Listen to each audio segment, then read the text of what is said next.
Bismillahirrahmanirrahim. Assalamualaikum warahmatullahi wabarakatuh. Waalaikumsalam warahmatullahi wabarakatuh. Alhamdulillah wa syukurillah, segala puja dan puji kita panjatkan kehadirat Allah Subhanahu wa Ta'ala, karena berkat rahmat dan hidayahnya sehingga kita masih diberikan kesehatan untuk bersua kembali dalam channel kesayangan kita, dalam acara Anda Bertanya, Dokter Menjawab. Tidak lupa pula kita kirimkan salam dan sholawat kepada Nabiullah Muhammad sallallahu alaihi wasallam. Allahumma sholli ala Muhammad wa ala ali Sayyidina Muhammad. Ini ada pertanyaan masuk ke email Anda Bertanya, Dokter Menjawab. Saya baca nih. Iya, baca Mak. Begini pertanyaannya.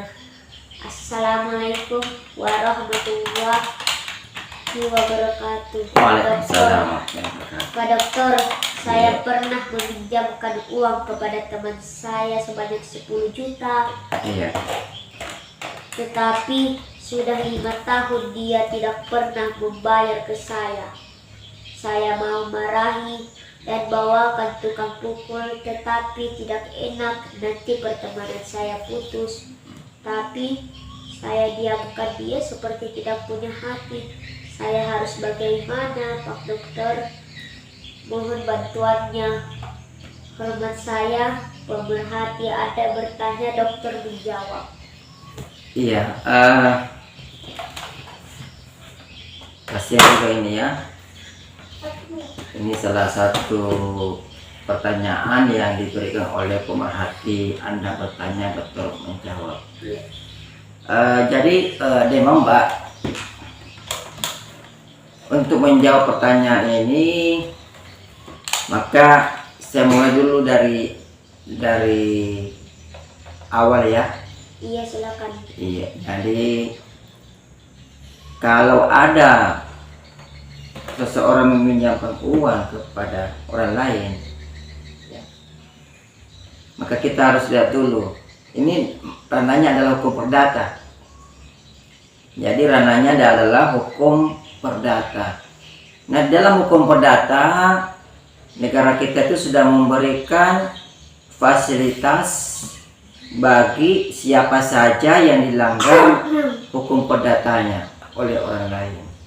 Dalam hal ini, kalau ada yang meminjamkan uang kemudian tidak dibayar oleh si peminjam, berarti yang meminjamkan uang itu sudah dilanggar haknya, ya, dilanggar hak keperdataannya. Nah, dalam hukum sendiri itu, ini saya bicara dulu masa teori ya, sebelum saya jawab langsung secara normatif, secara hukumnya. Maka kita masuk dulu di dalam tujuan dibentuknya hukum ini, ya, supaya tidak ada perbuatan main hakim sendiri, atau di dalam hukum kita kenal yang istilah Einrechting. Jadi pemirsa yang budiman, sahabat yang budiman, seseorang yang meminjamkan uang kepada orang lain kemudian si peminjam tidak mau membayar, itu sudah disediakan perangkat hukumnya yang kita kenal dengan istilah hukum acara perdata. Nah, tujuan dibentuknya hukum acara perdata ini salah satunya adalah supaya orang yang dilanggar haknya tadi itu tidak melakukan Einrechting atau berbuat semaunya untuk mengambil haknya. Apalagi tadi ini dia menyatakan bahwa dia mau menagih orang itu secara paksa. Ya, dia marah-marah dan bahkan dia mau bawakan tukang pukul supaya utangnya itu, utang temannya itu dibayar. Nah, ini sudah, kalau ini terjadi berarti kita sudah melanggar hukum secara prinsip. Nah, bagaimana solusinya?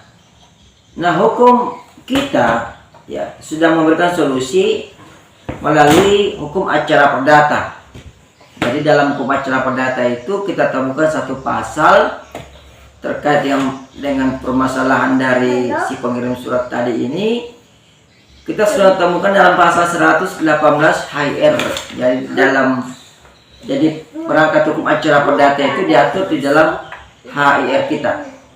Di dalam pasal 118 HR, di situ secara jelas dinyatakan bahwa untuk seseorang yang hak keperdataannya dilanggar, ya, itu dibolehkan memasukkan surat gugatan, dan surat gugatan itu dilayangkan kepada pengadilan negeri, ditujukan kepada ketua pengadilan negeri, di mana tempat tinggal si tergugat. Dalam hal ini adalah peminjam tadi itu adalah tergugat.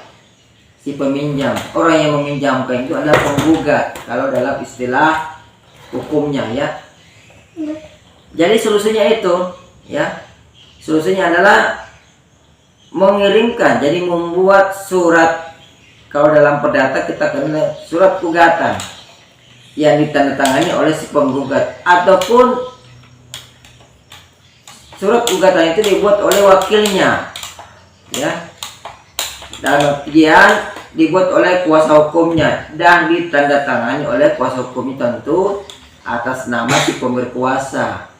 Dan ini adalah penggugat. Nah, kemana surat itu dilayangkan? Dilayangkan kepada pengadilan negeri, ya, dilayangkan kepada pengadilan negeri dengan tujuan ketua pengadilan negeri.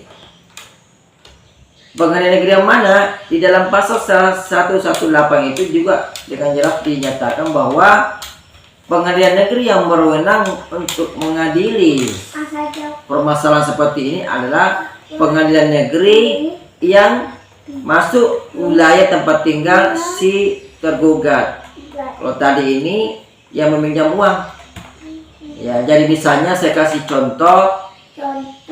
Kalau yang meminjam uang itu tempat tinggalnya ada di Kolaka, maka surat gugatan itu dilayangkan kepada ketua pengadilan negeri Kolaka juga.